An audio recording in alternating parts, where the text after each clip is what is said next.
Alors mon talent, c'est la pêche sportive en bord de mer.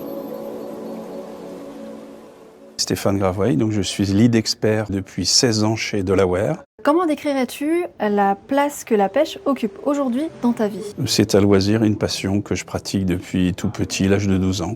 Nous avons appris que tu faisais partie de l'équipe de France. Est-ce que tu peux nous en dire plus? Oui, je fais partie de l'équipe de France depuis quelques années, donc c'est l'équipe de France de pêche du bord, car il y a aussi une équipe de France de pêche en bateau. On est 10 à faire partie de cette équipe, donc la sélection de cette équipe se fait par concours. Il y a plusieurs concours dans l'année. C'est la somme des points cumulés au fur et à mesure des concours qui permet de définir un classement et de pouvoir participer à cette équipe de France. Qu'est-ce qui t'a donné envie d'aller aussi loin dans cette discipline? Ma passion, j'ai envie de me confronter aux autres et progresser. Il y a aussi le sentiment de bien-être. Je ne peux pas me passer d'une semaine sans aller voir la mer. Donc faire partie de l'équipe de France, ça doit demander de la coordination et de l'esprit d'équipe. Est-ce que tu retrouves ça dans ton expérience chez Delaware? Oui, je retrouve ça chez Delaware, puisque j'ai fait partie des équipes projets.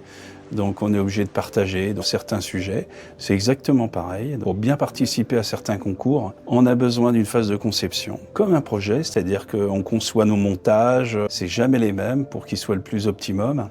On les fait progresser. On a une phase de réalisation justement des montages, l'équipement, etc. Et ensuite, on a les tests. On va tester ça en bord de mer. Est-ce que le montage s'en mêle pas? Est-ce qu'il est bien pêchant? Est-ce que l'appât voyage bien dans toutes les couches d'eau? Ensuite, on fait les tests groupés, c'est-à-dire qu'on partage ça entre nos collègues. Ça peut aller un petit coup de peinture sur un plomb ou ça peut aller vraiment dans le détail. On partage tout entre nous, sauf avec nos compétiteurs adversaires. Quel est ton plus beau souvenir en compétition? Eh bien, c'est cette année où j'ai participé au championnat du monde à Menton, où j'ai fini 54e mondial sur 10 000 pêcheurs sur tous les pays. Je suis 5e français, donc je suis à la moitié de l'équipe de France. C'est une bonne expérience. À quoi ressemble une journée idéale de pêche pour toi? Pour moi, c'est une arrivée très tôt, voire même dans la nuit, souvent 2h30 du matin. Pêche de nuit aussi, parce que l'été, il y a trop de monde sur les plages. Le lever du jour, c'est un de mes moments favoris, où on voit la faune se réveiller, des choses que l'on ne peut pas voir en cours de journée. Qu'est-ce que la pêche t'apporte dans la vie de tous les jours? Un moment de tranquillité, de réflexion, où on peut se faire un petit point sur soi-même, la minutie, et surtout laisser l'endroit aussi propre que je suis parti, voire même plus. On ne doit pas laisser de traces. Tu as une approche très respectueuse des poissons et de l'environnement. Est-ce que tu peux nous en parler? On a des mailles, c'est-à-dire ce qu'on appelle une taille minimum de poisson à prendre, en fonction du type de poisson.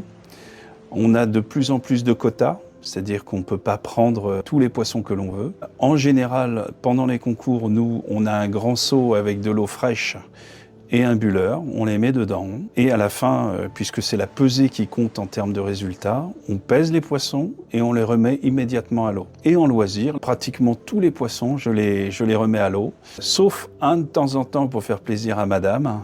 On a des hameçons qui se dissolvent dans l'eau au bout de 48 heures. C'est-à-dire que si le poisson a avalé trop loin l'hameçon, on coupe le fil et on laisse l'hameçon plutôt que d'essayer de le retirer qui va abîmer le poisson. On remet le poisson à l'eau, il va être gêné pendant quelques jours et au bout de 2 jours, il est dissous et donc il n'y a plus rien, quoi. On le repose et on le laisse partir du seau quand il est prêt. Et en plus, on nettoie notre poste. C'est souvent des sacs de 100 litres qu'on ramène. Donc on nettoie toute la plage.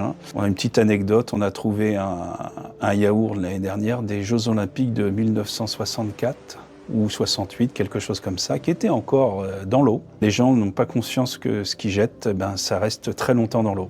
Est-ce que pendant tes sessions de pêche, tu as déjà fait des rencontres assez insolites? Oui, des sangliers sur la plage à Sainte-Maxime, où là on a dû arrêter de pêcher le temps qu'il soit présent. Donc, en Atlantique, j'ai eu plusieurs fois des phoques qui se sont mis proche de mon poste. Il faut attendre qu'il s'éloigne parce que dès lors qu'il y a la présence d'un prédateur dans l'eau, il n'y a plus aucun poisson. Mais il est à sa place.